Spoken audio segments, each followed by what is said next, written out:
Greetings. My first job as a teacher of violin came to me during my undergraduate years at Northwestern University. I taught young beginners at a school program in suburban Chicago. The memory of one eager, bright-eyed 6-year-old girl has stayed with me all these years. After showing her how to hold the violin and bow and how to make a few scratchy sounds, I asked her if she knew what a melody was. She nodded eagerly and said, I know. A melody is a mixed-up scale." A music theorist in the making, no doubt.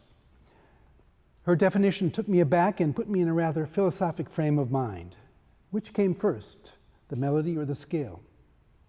Is the scale just an abstraction, a sort of periodic table of musical elements out of which the more specific concrete melody is molded? Food for thought. In my early years as a violinist, like many young fiddlers, I had hated practicing scales and arpeggios, which might be thought of as skeletal or distilled scales. I wanted to play music and not waste time doing abstract calisthenics and warm-ups. Yet soon enough it became obvious that I had better try to master both arpeggios and scales, because in fact, within the vast realm of tonal classical music, they are everywhere.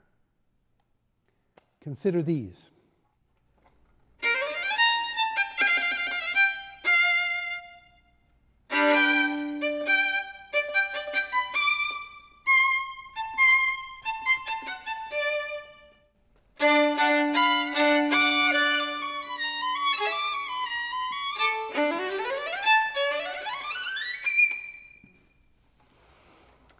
If one is asked to define the essential differences between classical and popular music, one thinks first perhaps of classical music's relative structural complexity, the richness and modulatory flexibility of its harmonies, and its wide-ranging palette of instruments. Less obvious, perhaps, is the fact that scales and arpeggios of all kinds are embedded within classical music itself, inseparable from its essence. Consider these passages from orchestral, solo, and vocal music of J.S. Bach.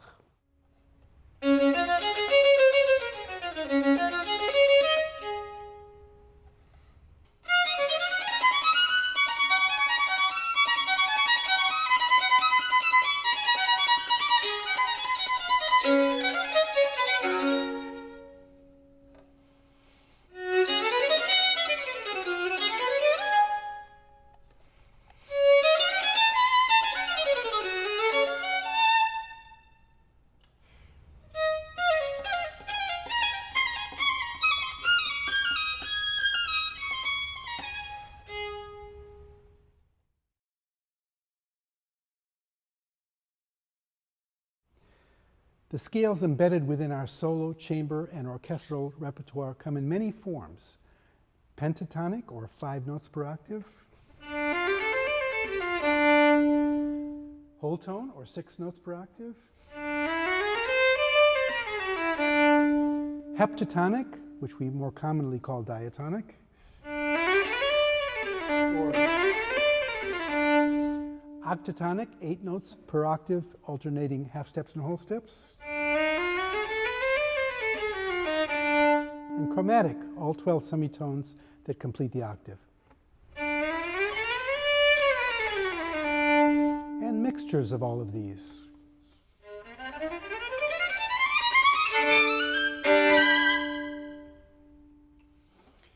Diatonic scales, the most common in tonal music, can be modal, major, or minor. Minor scales come in several different flavors. Natural minor, melodic minor, and harmonic minor.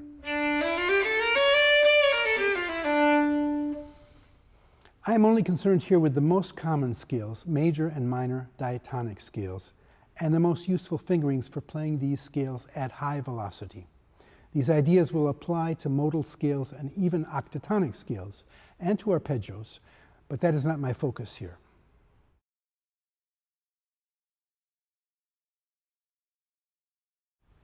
Scales in their many forms often serve as lead-ins to melodies or connective tissue between melodies, but even melodies themselves are often at least partially made of scales and or arpeggios.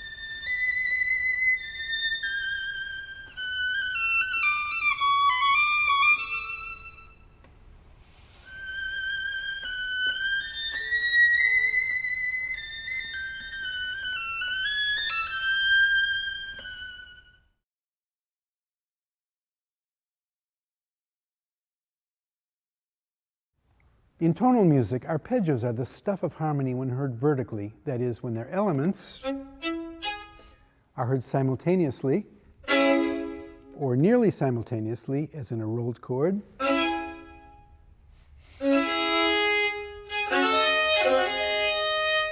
accompanying a melody. But they can also, the elements of an arpeggio can also function horizontally, sequentially, like members of a scale or scale fragment.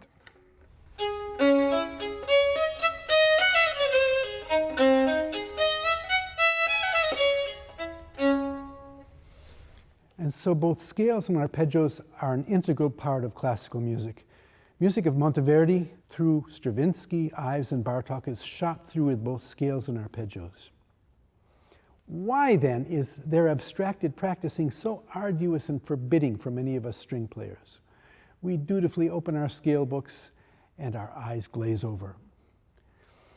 I contend that it is not the notion of practicing scales that turns us off.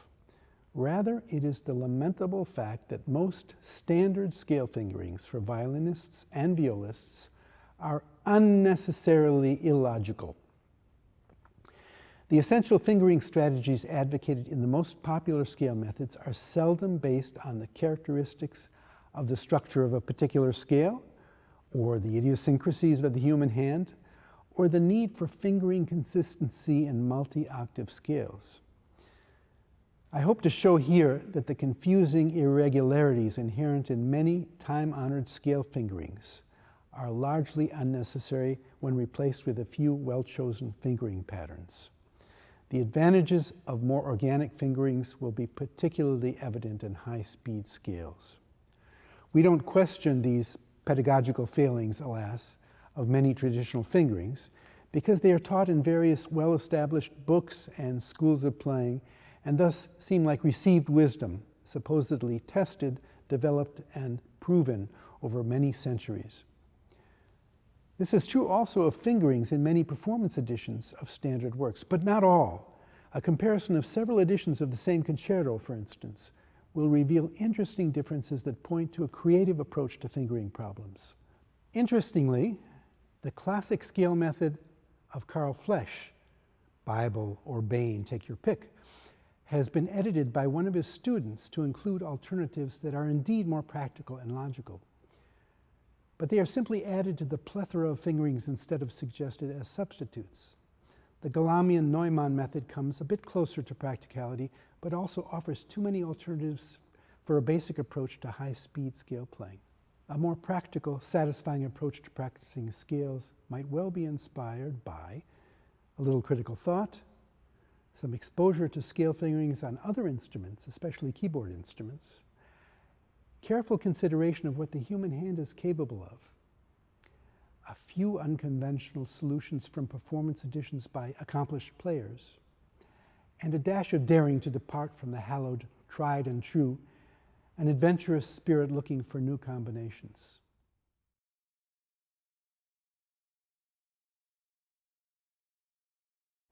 Thinking outside the traditional box has helped me, and I've come to value and enjoy scale practice much more. That is precisely what the fingerings suggested here are meant to promote. They are part of a concise system I've developed that attempts to be comprehensive, transposable to all keys, and therefore easily memorized. It's especially geared to diatonic scales at high speed. Since fine motor control diminishes with increasing speed, the simplest and most organic fingering patterns will logically achieve the best intonation at higher velocities. At low speeds, fingering choices might well be different. They should be motivated by the expressive needs of the music and thus varied and situational. For instance,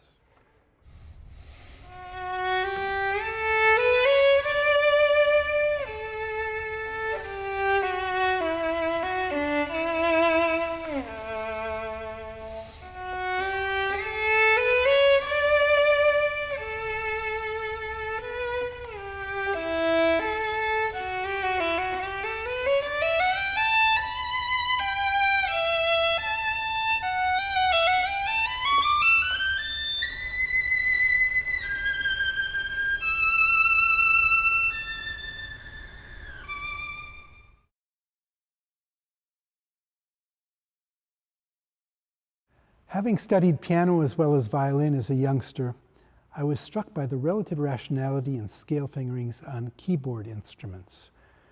The basis for keyboard fingerings is clearly this: follow the path of least resistance. The nature of the black and white keys and the idiosyncrasies of the human hand help determine the best, or at least the least contorted, fingering patterns. To demonstrate this, I'm assisted here by Natsuko Yamagata on the piano. First, she'll demonstrate a C major scale.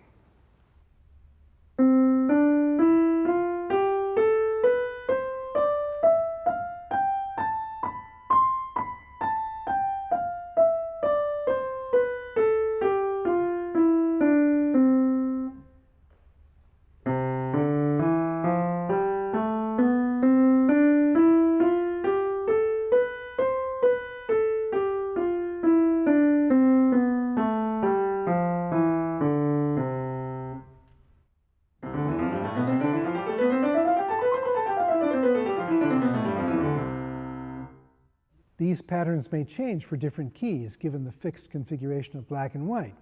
For instance, let's hear an F sharp major scale.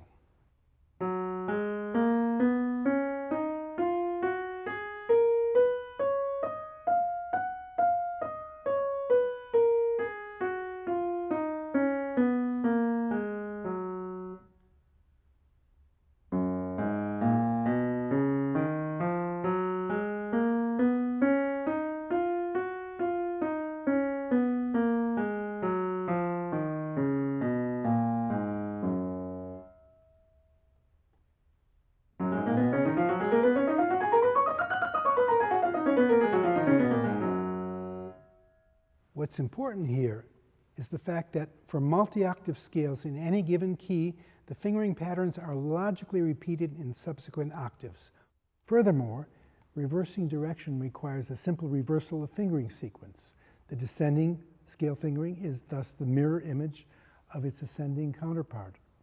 Astonishingly, neither of these simple logical principles is the norm in standard string scale patterns, though they might well be. Granted, the standard tuning of the open strings of the string instrument presents us with certain particulars that require that fingerings be dealt with differently than on keyboard instruments. This is because the pitches of the open strings, our musical bedrock, are not repeated as we progress from lower to higher octaves. In this respect, there is a fundamental difference between keyboard and string instrument basics. Still, as I hope to demonstrate here, many keyboard-like symmetries and patterns of repetition are easily applicable to scales on violin and viola. In one sense, by choosing the particular fingerings advocated here, one can be even more consistent than a keyboard player's hands, since the fingers do not have to change position relative to each other. The four open strings of the violins, violas, and cello are tuned in a series of piled-up fifths. Within one octave of any major scale, there is an obvious fingering symmetry possible. The two identical tetrachords that make up the major scale fit nicely in parallel fashion on two adjacent strings. But in 2 and 3 and 4 octave scales, one must often use different fingerings in subsequent octaves, since the tuning of the open strings does not continue in phase with the structure of the scale. For instance, in a 3-octave scale in G, the first G begins with an open, unfingered string, the G string. But the next G up an octave must be a stopped note played with the finger of the left hand, since the nearest open string in the sequence is an A, not a G. And the third G up another octave must also be stopped and is normally fingered by a different finger than the second G.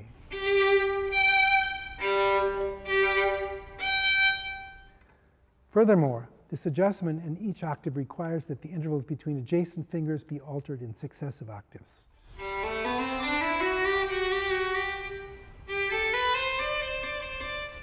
Half step, whole step. This is not something that presents great difficulties at slow to moderate speeds, but it becomes problematic as velocity is increased. So even these problems can be overcome with a more organic choice of repeated fingering patterns, which I will demonstrate shortly. But first, allow me to expand on my critique of the standard fingerings, whose inconsistencies are further complicated by tradition. In addition to the out-of-phase relationship of open strings to basic scale structure in multi-octave scales, the traditional patterns of shifting up to higher octaves when playing 3- and 4-octave scales add still more anomalies, mainly because of the age-old practice of shifting the hand by intervals of a third, despite the tetrachordal nature of scale construction. With this conventional strategy, the hand must sometimes shift a major third, sometimes a minor third. And to add insult to injury, the fingered interval patterns that follow these asymmetrical shifts must then constantly be adjusted, given the nature of scale structure.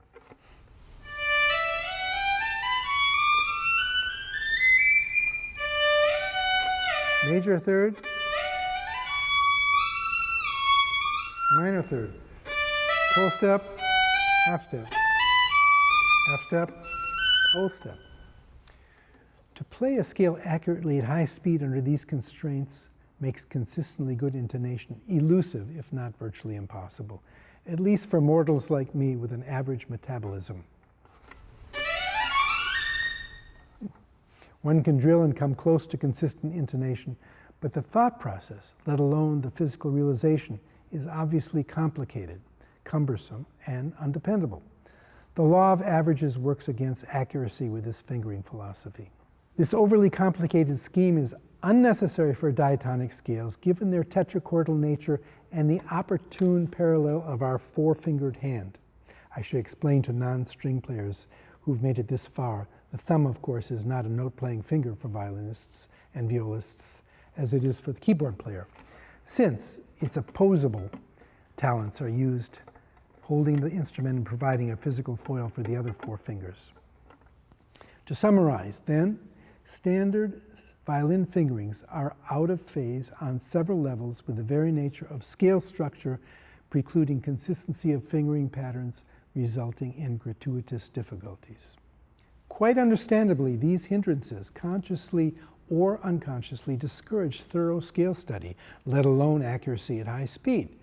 Standard scale fingerings, passed down as traditional and authoritative, require too frequent shifting and shifting the hands slightly different intervals, which then requires too frequent changes of half steps and whole step configuration among the fingers. All this results in the non-repetition of patterns in successive octaves, despite the scale's identical structure in each octave. With a more perspicacious choice of fingering, these inconsistencies and unnecessary impediments are largely done away with. Having studied piano where standard scale fingerings are more pragmatic, I became skeptical of the need or even the possibility of thoroughly integrating a complex system of fingering for scales and arpeggios on the violin, the sort that is presented in our most vaunted scale manuals. What might we learn from the inherent consistency of keyboard scale fingerings? I was convinced there was much to be expropriated from keyboard technique, and after experimenting for some years and applying my theories to repertoire, I found a consistent general solution in the abstract. I initially thought I was being highly original, inventing the wheel, so to speak. But over the years, I've stumbled on various published versions of this basic fingering pattern. However, For the most part, I did not find them, as you might expect, in popular scale methods. I found them, or fragments of them, in scale passages in virtuoso repertoire edited by seasoned violinists. They too, doubtless, were searching for greater logic in scale fingering possibilities. And indeed, that congruence is available to us if only we will make use of it. One finds suggestions of it occasionally in recent scale methods, and even in some older ones that have dropped out of sight, but not with the consistency through several octaves and not presented as a principal default fingering. The basic set of fingerings I propose here is far more internally consistent than standard fingerings. Thus, they are more easily memorized, they parallel the structure of the scale, and they take human anatomy, psychology, and reaction time into consideration. They are transposable to most keys, and with slight modification, they are easily adapted to all keys.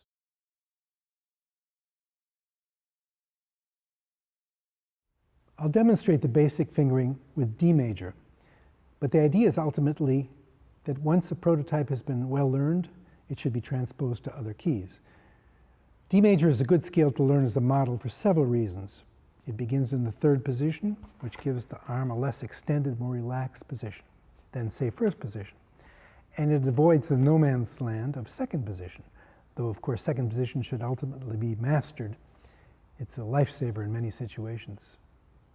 Furthermore, in third position, the ball of the hand is usually in touch with the body of the instrument, affording the player an orientation and contingency to the instrument, aiding in intonation. And finally, in a D major scale, most of the scale degrees can be compared to adjacent open strings for a check on intonation. Hopefully the instrument is well tuned, of course, with equal tempered fifths, but that's another story.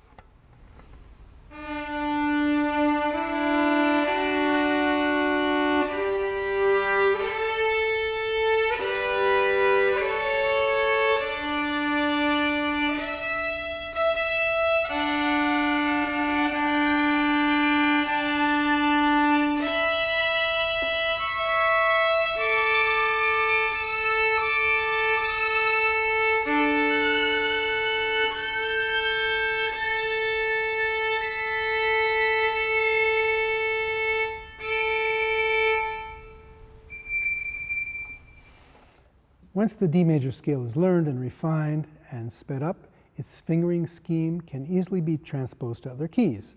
Open strings are not employed in this basic fingering pattern, so in transposition, the fingering is essentially the same in all keys. The first octave is identical to many scale fingerings. Note that the fingers are whole steps apart. The two half steps occurring at the string crossings.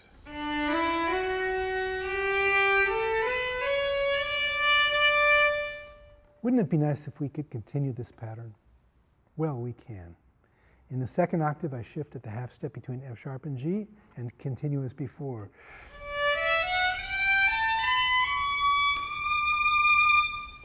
This half step is taken like the others before at string crossings. And again, in the third octave, I shift again between F sharp and G and extend for the last note. The extension is required partly because I don't have enough fingers to do anything else, and secondly because playing a half step at that height is very difficult with adjacent fingers. The descent is exactly the opposite fingering.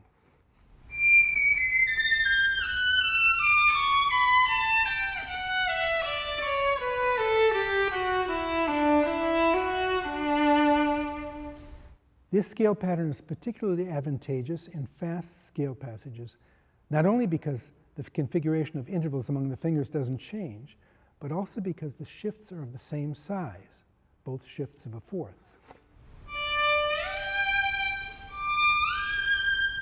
And because the shifts are few and far between, enabling the player to better prepare for them both mentally and physically.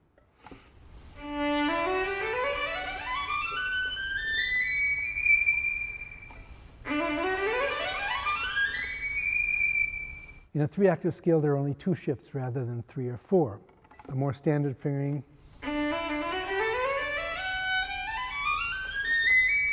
or 4 shifts. Since open strings are not included in the basic fingering, this pattern is transposable to virtually any key.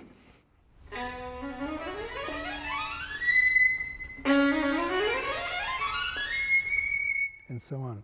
So if the hand is set correctly at the beginning, a scale in multiple flats or sharps is no more difficult physically than a scale in C major or D major.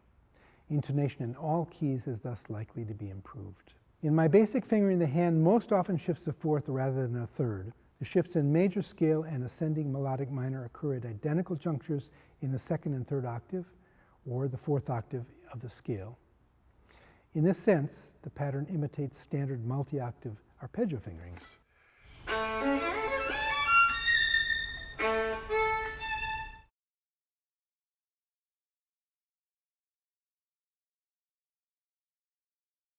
Before practicing the 3-octave scale, I suggest first sketching an outline of the scale with the following non-traditional arpeggio. I call it a skeletal arpeggio, the bones on which the flesh of the scale is later added.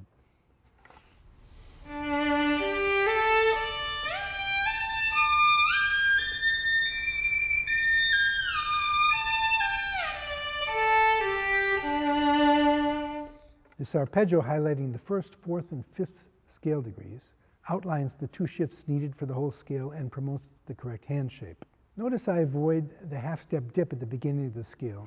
I have found that a fingered half-step between first and second finger tends to contract the hand, and this system encourages an open, slightly stretched hand.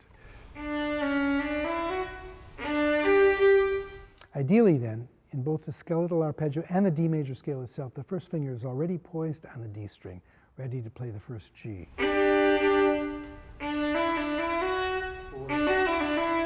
not so. And so on. In my system, the basic finger pattern, fingers separated by whole steps, is maintained throughout the major and natural minor scale.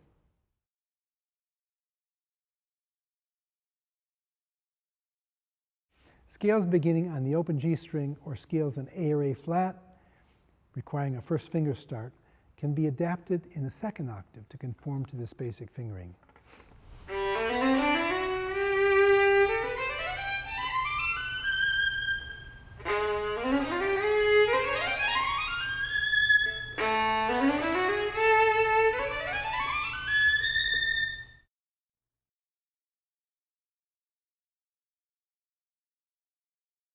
Musicians learn early on that minor scales relate in fundamental ways to the major scale.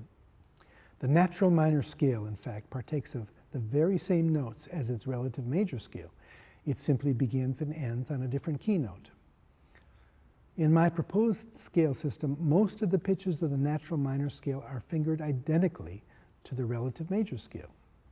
This is achieved by shifting soon after the beginning of the scale.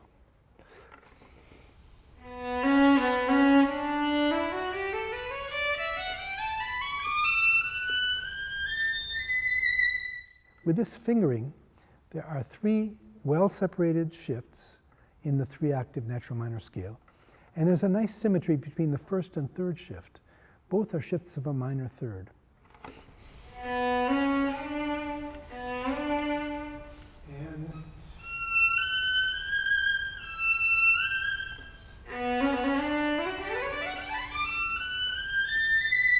the shift in the middle is a shift of a fourth, like in the D major scale.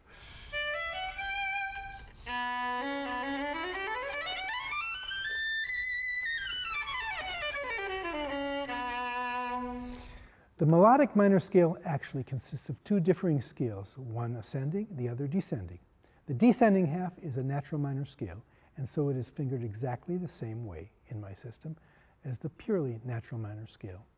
The ascending half is different. Its 6th and 7th degrees are raised, and so it is identical to the major scale with one exception, the lowered 3rd degree of the scale. In my system, this brings about the one exception to maintaining the whole step configuration among the fingers.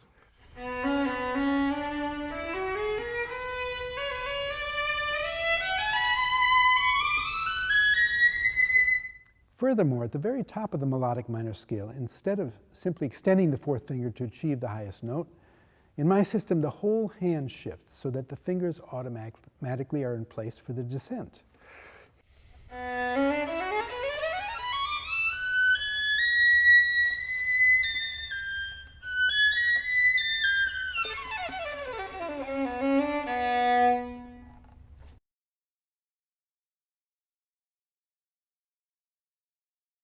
The harmonic minor fingering follows the same principle, consistency from octave to octave, and it takes advantage of the relative flexibility of the first and second fingers, which take on the scale's characteristic augmented second.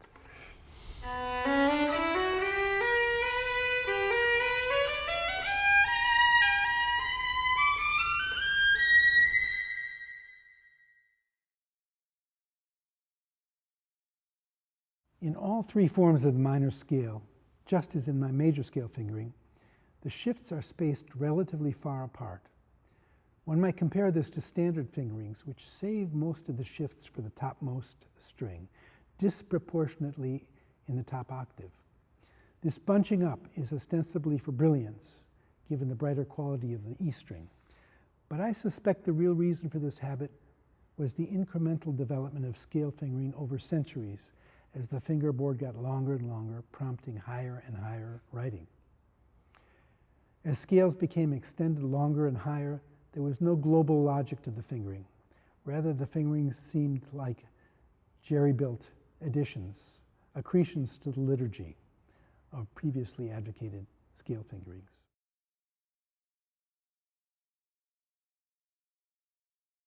Standard scale fingerings for descending scales are usually different from ascending fingerings.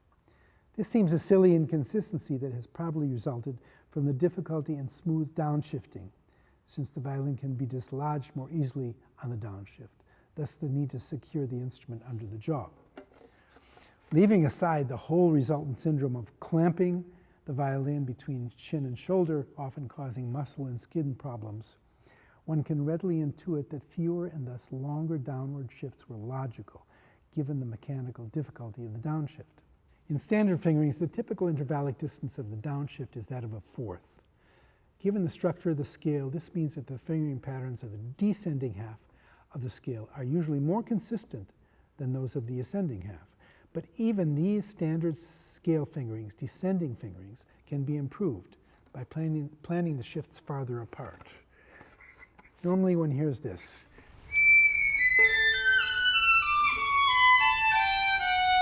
And there you have a half step. I'm suggesting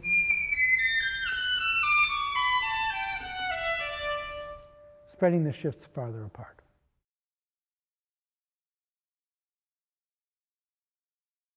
Standard scale methods present scales in many different keys with a maddening variety of fingerings.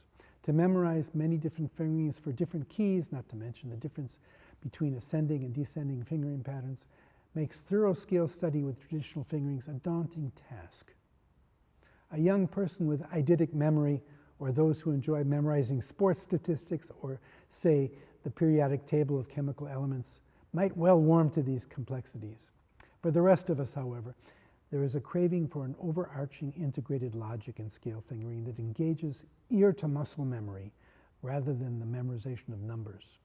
One wants to develop semi-automatic reflexes for passage work, I should think, reflexes that free one to focus on inflection, color, and phrasing. The distilled logical fingering system advocated here brings this ideal much closer. The fingering patterns suggested here are practical, transposable, and because of their internal logic, more easily memorized.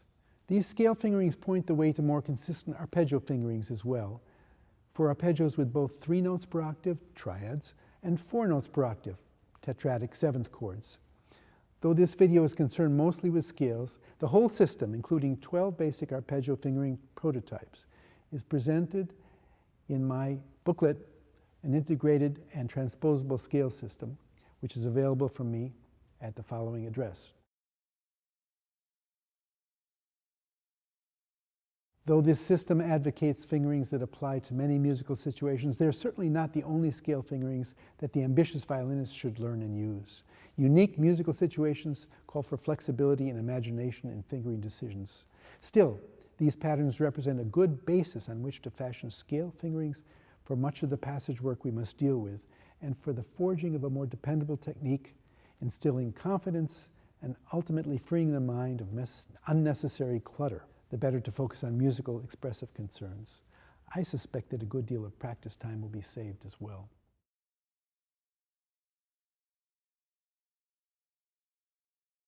The third and fourth movements of this wonderful quartet are linked by an improvisatory accompanied cadenza for the first violin.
The following passage, the coda of Brahms's overture, is played by the whole first violin section, with seconds doubling, sometimes an octave lower.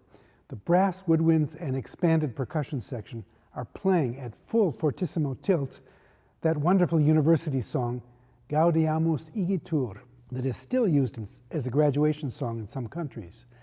Its seize the day mood is captured wonderfully by Brahms. One imagines that the violins are portraying exploding and streaming fireworks.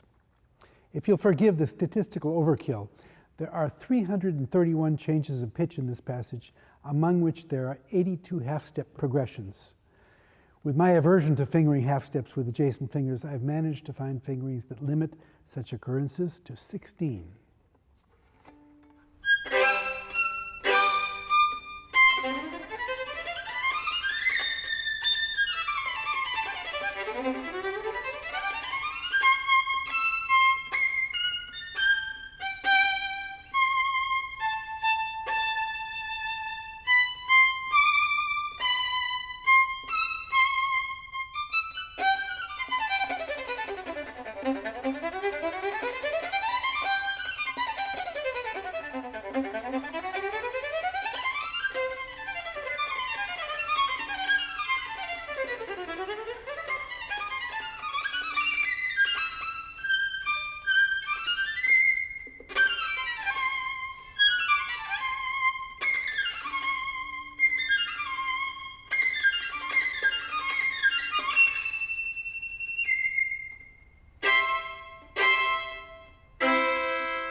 This passage from the Tchaikovsky Concerto is a wonderful study in rapid scales that change in mode and key within a short space of time.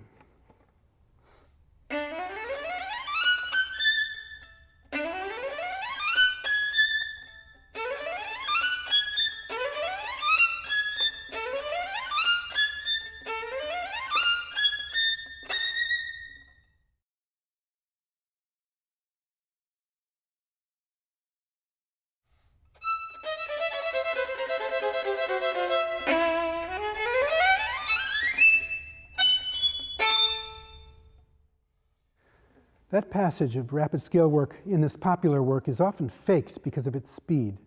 This may well have been encouraged by the very impractical fingerings in several published editions. One of them has 5 shifts.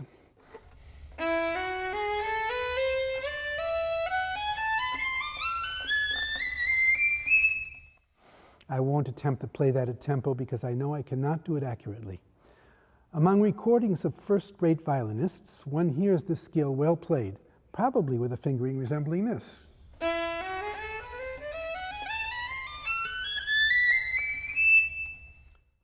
With my fingering, there are only 2 shifts within the 3-octave scale, and the pattern is repeated 3 times with the same fingering. The task is thus divided evenly among the fingers.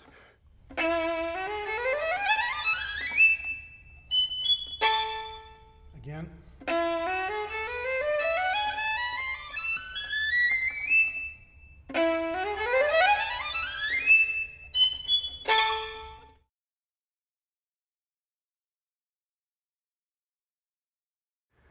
There's a wonderful passage in Serge Prokofiev's F minor sonata for violin and piano, a dark work of the Stalinist years in Russia.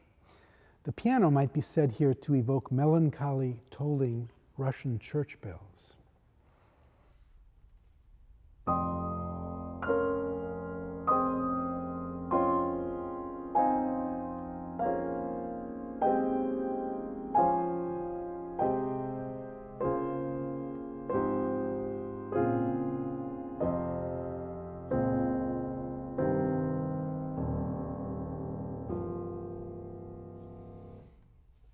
While the muted violin has quiet racing scale passages marked by Prokofiev himself, freddo, which means cold. And he himself tellingly said that they were meant to describe, quote, an evening autumn wind blowing across a neglected graveyard, unquote.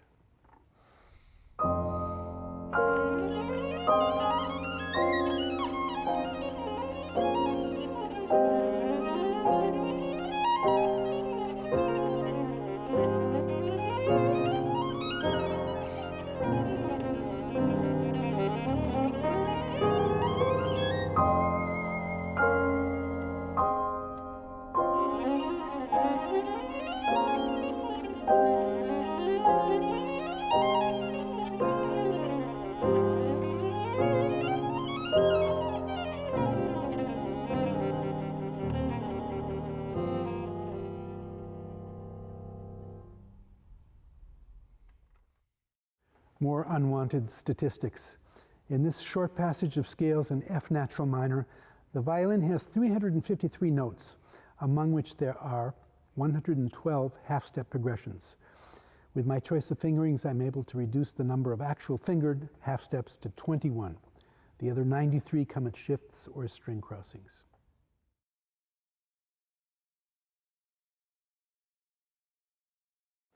And finally, again, the tail end of the Brahms concerto.